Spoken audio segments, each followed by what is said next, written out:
to take off, and we was scheduled takeoff because the engineering computed the load and computed the time, and the liftoff is optimal. Well, when the 60% mark, the engineers said off, and the colonel pushed it all down, and he said, "What's wrong?" He said, "Oh my, this some engine wasn't firing right. We canceled." Cancel the takeoff? Well, he taxied all with there, and the planes are taking them off left flat. And we stayed in what they call about a half hour more in the hot sun, and the engineers were checking it. You know how the radial ended proper? It was a double 18 double tank cylinder. Yeah. So 18 times 4 is 72. spark plugs? Yeah, 72. Three spark plugs. Three spark plugs per cylinder. 372. It's three. That's a lot of spark plugs. Yeah, he has to check it, all the spark on an analyzer. Okay. I mean, it take a long time to check it. And he said, "Well, everything's going fine.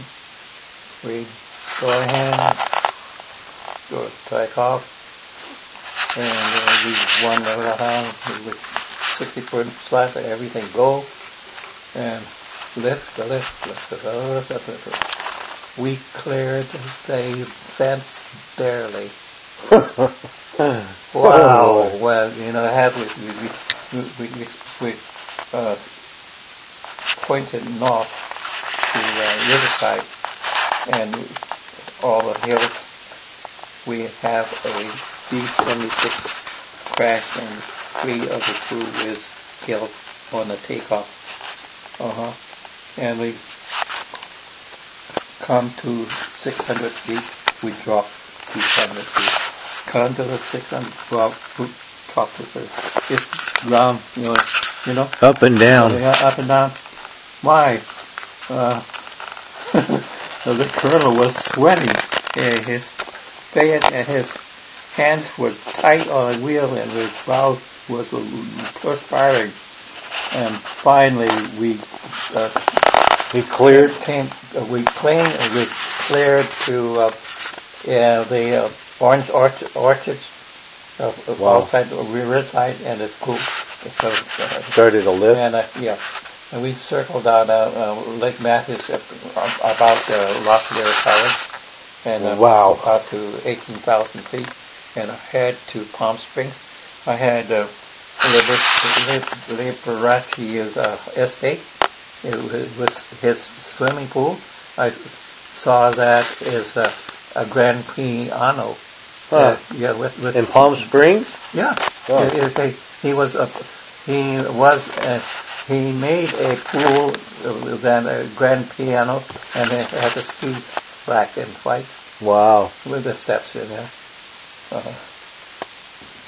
And we, cool. Well, we'll see. We'll see. We, what you call, slide south to Grand Canyon and North Lake and to Pocatello, Idaho. It's 12-hour mission, and we have 2 refueling flights. What kind of plane were you in, Dad? Tanker. It's a Boeing tanker. It's not a jet. I can't. There's a prop. Yeah. It's the what they call boom operator was laying on his stomach. On his stomach, not modern time for what they call seat arrangement, and maybe extra seat for instructor. most modern tankers have it. The seat.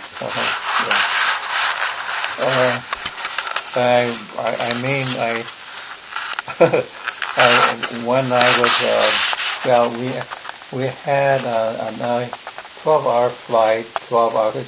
We made a landing maybe nighttime, and I was tired, and I called the colonel, and I said, what year is this? Huh? What year is this?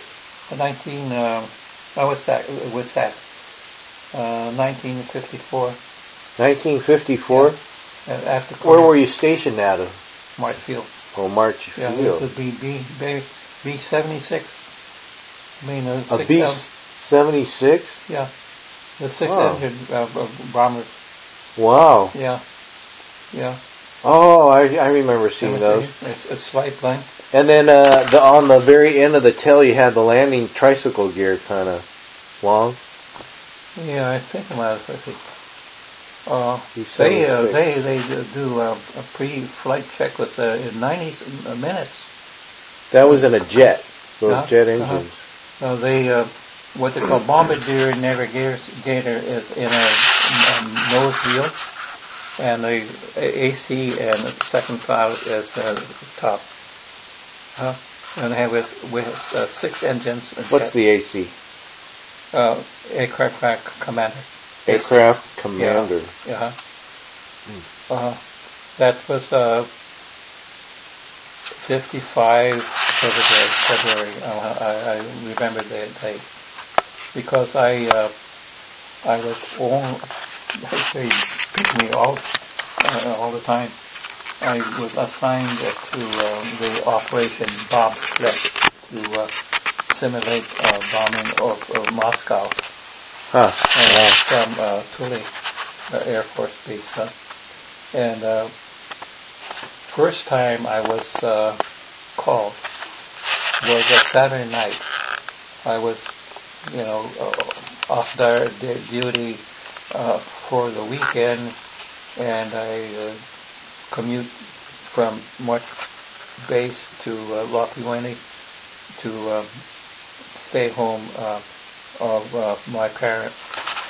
And 12:30, they called from Marchfield, and they said, we have a base alert, report in. Well, everything was emergency, exercise. And they said, check out gear, and we be on to flight line at 8 o'clock. And we took off to Fairchild Air Force Base in Spokane. Wow. And then we stayed overnight, and Sunday morning the colonel said, well, the operation is scrubbed. Why? I don't know. You don't know? Oh. They everything was scrubbed. They don't know. It's the higher headquarters, what they call command. And they had to go play their golf. What it is. The week and